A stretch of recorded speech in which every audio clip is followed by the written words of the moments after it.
YouTube, we have the butter in there.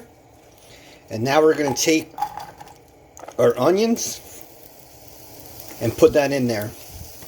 We're going to want to keep this between medium and low.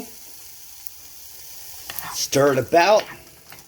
And it could take anywhere from 6 to 10 minutes. It all depends on how soft or caramelized you want these.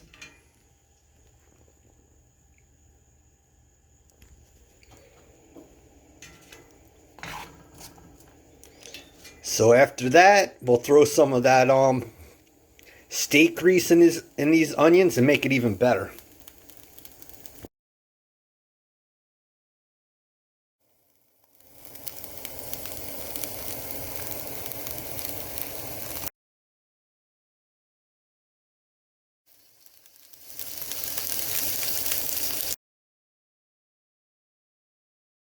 YouTube, so you want to take some of this bacon grease, this steak grease, and pour it into this pan. So take some of that grease from the steak in the butter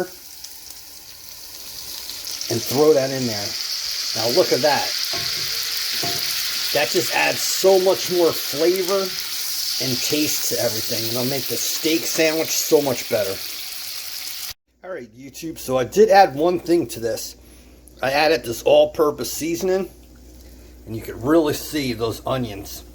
With that steak grease and seasoning, and this all-purpose and that butter, these onions came out perfect. Perfect for the steak sandwich or for any other recipe.